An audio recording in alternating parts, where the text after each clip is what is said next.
not hard and fast rule, but for the face, I tend to use burnt sienna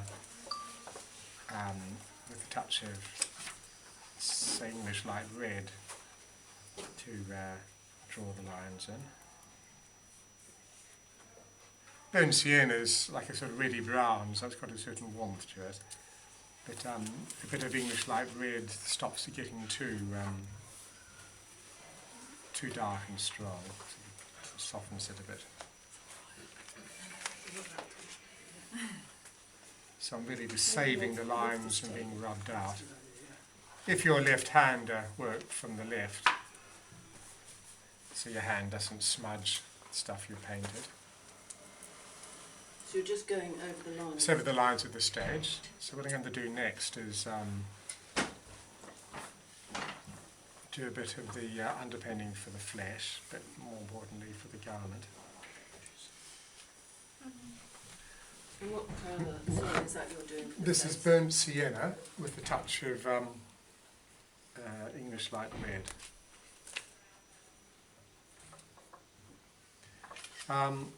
Changed my designer to realise that having the Bible opened would cover up too much of the garment, and the whole idea is to demonstrate underpainting, so I'm going to change it a bit and have the Bible closed and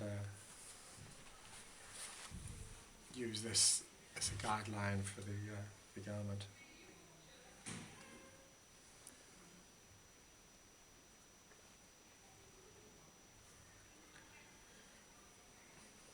Okay.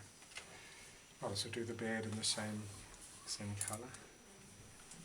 Don't, especially if it's a young person, don't paint the moustache sort of painting by numbers. Don't sort of paint top and bottom and then fill in between, because the top of the moustache leans out a bit. So just do the bottom one or two lines, but leave the top of the moustache untouched.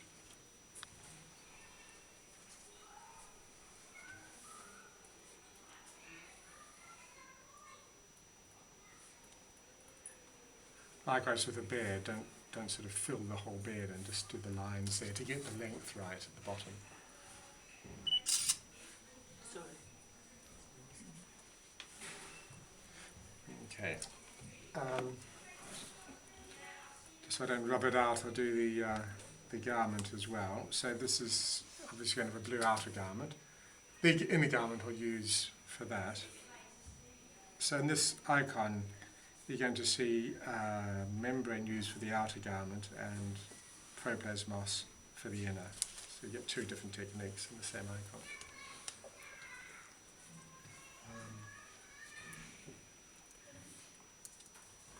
So I'll probably use English light red with a touch of white in. So that's a sort of a pinky colour, isn't it? Peachy colour. It's given beautiful pigment by someone from Siberia, and it's a pink ochre, quite a rare pink ochre. It's just a lump of it. Beautiful stuff. It's that colour.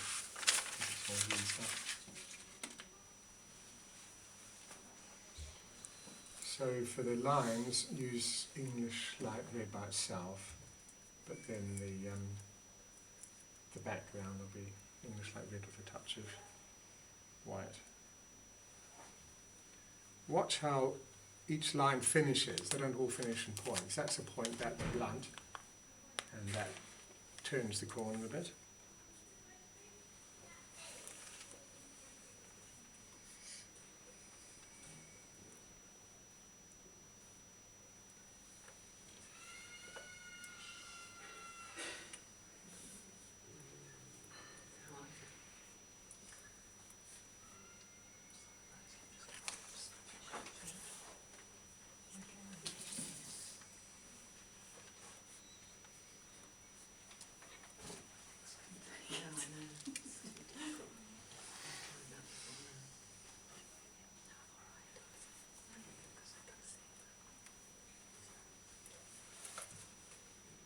We're putting lines, and look carefully, and this one you think, oh, that's a line all the way down, or that's a line all the way down, but in fact, it's only a line there, isn't it?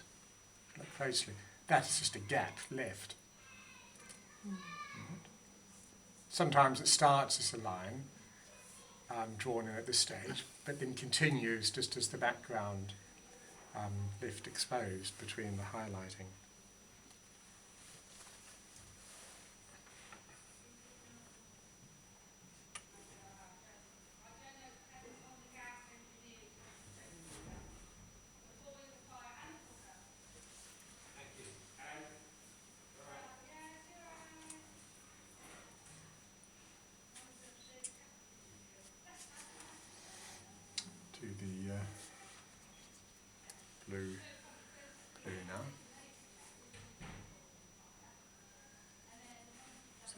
have you used to mix that?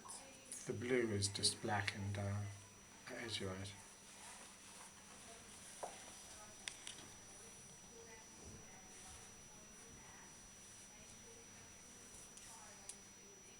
So Aidan, you were doing different colour to reinforce the lines that you've traced through for the different coloured garment. Yeah. So, for example, for the Saint Irenaeus, would we still use the red to go over the face? I think Because yeah. he's an older man, it doesn't make any It difference. doesn't make any difference here. I mean, it's going to be 80% covered up later, but Because I'm confused about mixing the terre vert and yeah. I mean, if you yellow like, and which I yeah, well, these lines are going to be made darker red anyway. At the okay. end, you see. The Okay. terre vert is going to be more in the shadows areas. So when you're doing the modelling, that's another issue, and the different colour on the top in a minute. Yeah, I mean, the red will just help you keep knowing where the lines are. Okay. With the terre vert, if you do the more terre vert, you might lose your way a bit Okay, with the I shadow. see what you're saying. Mhm. Yeah. So in this case, I'm going to change a bit and make it that there. And you haven't wet the surface or anything to stop it soaking in quickly or anything like that? I haven't, no. Certainly do that with putting the membrane on, but Just I think if you're really bit. careful and start with the more dilute version first Mhm. of your terre vert, you're all right. But experiment if you prefer that, to wet it No, first. I don't know anything. I just remember there was, I remember once there was something about wetting it so Yeah, it certainly. will If soak you, in so yeah, well, quickly if you're doing a and- large area and you want it to sit Okay. flat, That's when you put that's water a in first. brilliant idea. I just thought it was a standard thing Mm. because I don't know.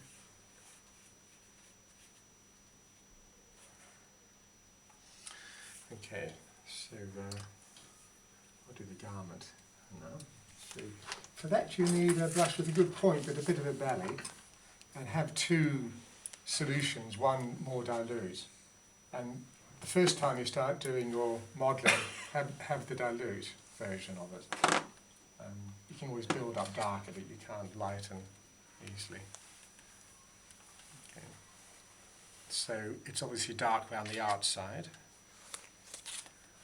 And all this is darker than that, isn't it? You've got that form there, then that outer form. So I'll just wash the whole of that background in like that. When that's dried, we'll return to it and darken the outside.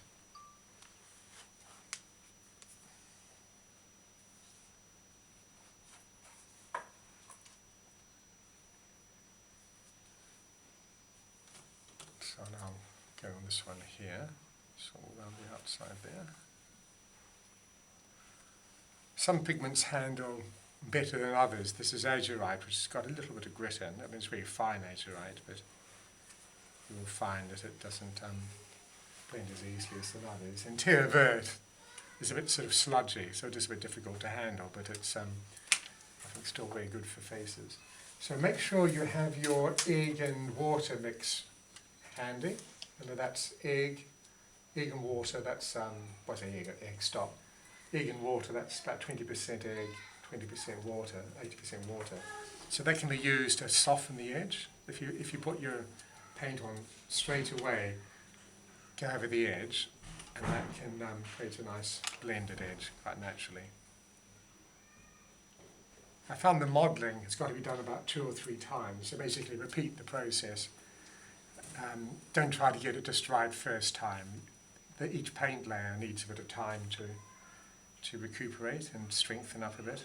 So if you overwork an area, you'll punch a hole and start taking stuff off. So keep moving over the hole.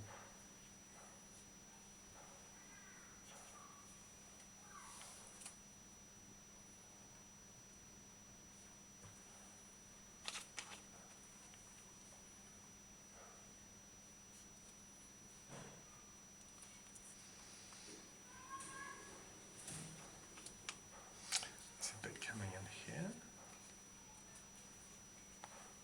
So the rule of thumb is what's close is lighter, what's further away is darker.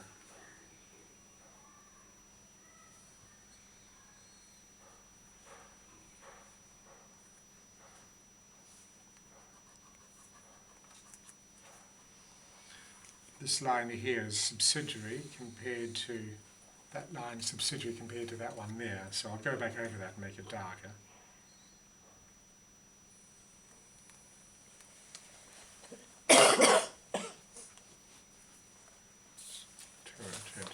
So here you've got, they're valleys, so 1, 2, 3 bands of valleys, so just wash straight through.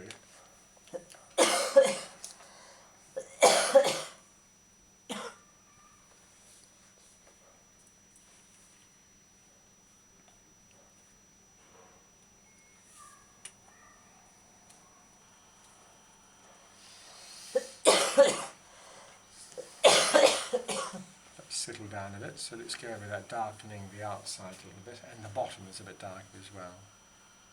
It's really important to have this paper here so you can control the amount of pigment on your brush, so you can feather. When you feather, it's just hardly any on your brush at all.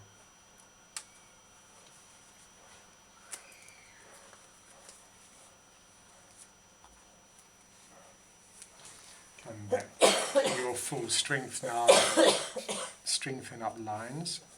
Vary your line as well. So if you come down here and increase the width of the line, automatically that makes that darker. So use the width of your line to help your modelling. The wall painting I did in the east wall of the Shrewsbury Church, most of the modelling of the garment there was just done purely with calligraphic line, based on the techniques that stained glass window workers often use. It's very difficult to model paint on stained glass, so they depend a lot on calligraphic line thickness to give a sense of shadow and light at a long distance.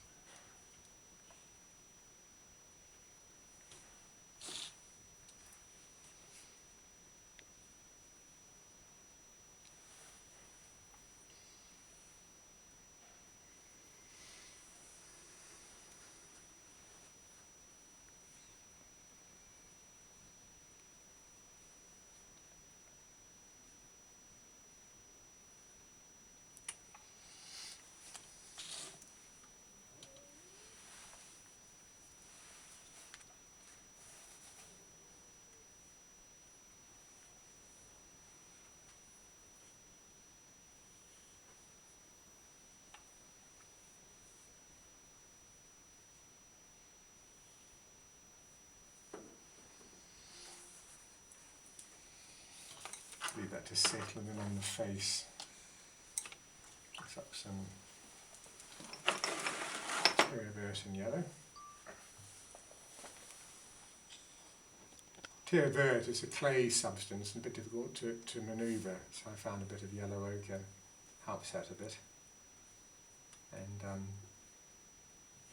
takes that brilliant green out, at least if you use this wonderful Cornelison Terre Verte, which is a really strong green. It's having a bit of yellow softens it a bit, but it still means that the green is strong enough to stand up to the membrane washes over. So here again, stronger and a weaker version.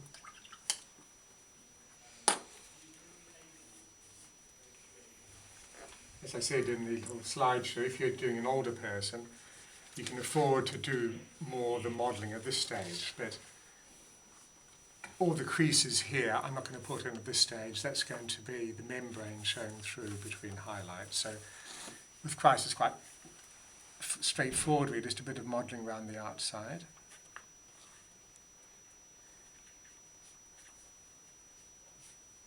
Then under the eyes.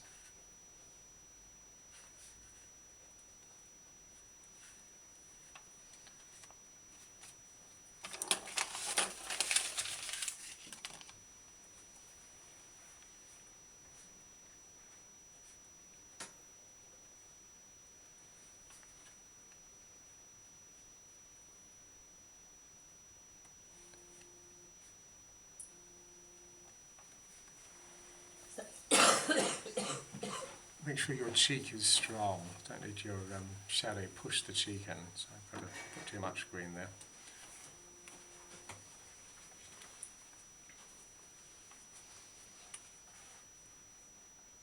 Put your shadow right through the white of the eye. and the whole of the brow.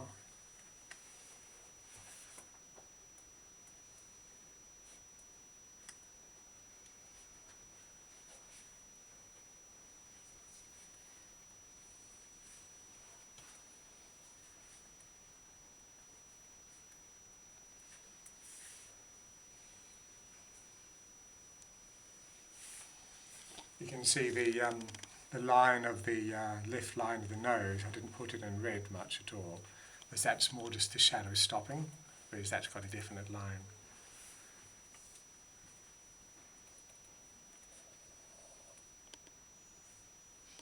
So through the whites, through the top there.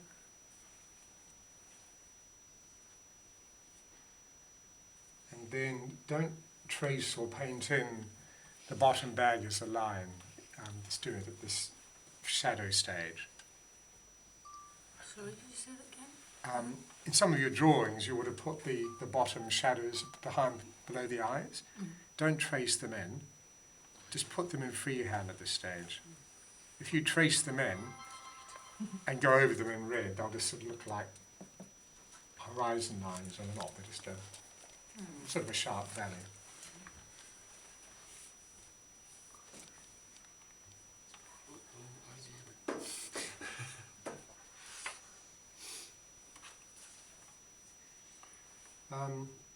Do the upper lip. It's not going up green, but do it anyway. You're modelling the form. You can do the moustache. If it's a young person, the beard and moustache aren't very thick, so the flesh shows through a bit. So it's a good idea to treat them as flesh at this stage. But leave the lip, bottom lip untouched.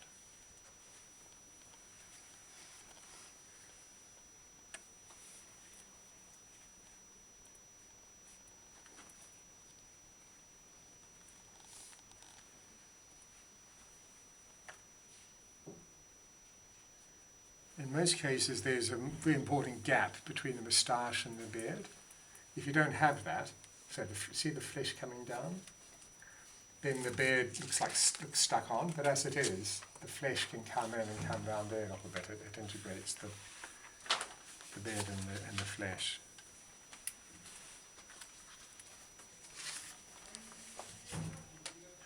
When you're brushing, trying to stab, so you're sort of stroking it like that, so when you land, you're just stroking it, so you can get really nice, soft edges then. But if you drop the brush, you're going to have a blob, but if you stroke it, you're going to naturally get a smoother transition.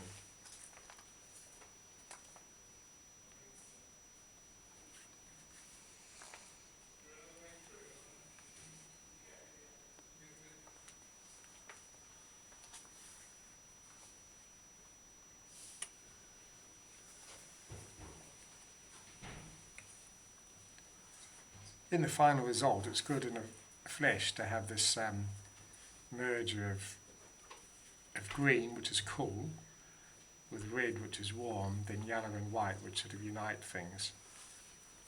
So this is why it's good having this green as an underpainting, I think.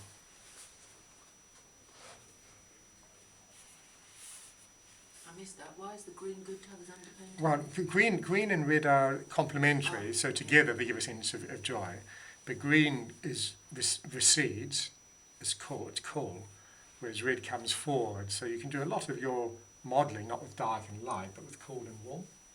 So very often the part of the face that's furthest away can be green, whereas that which is closer can be a bit redder. And the Impressionists used that system a lot, and a lot of modernists used it.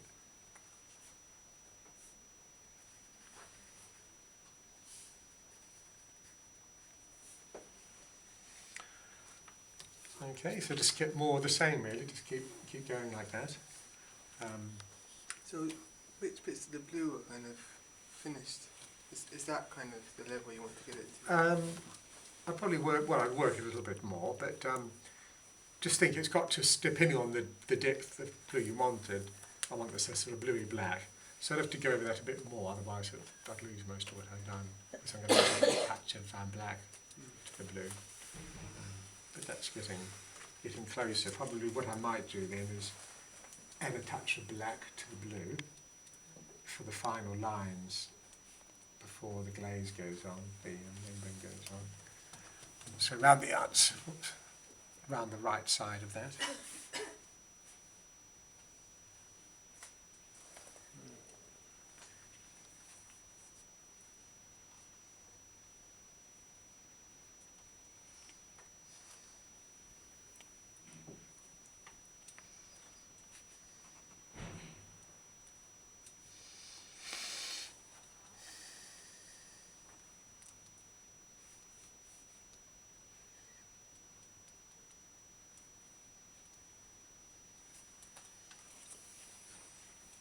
I'll model this a bit more.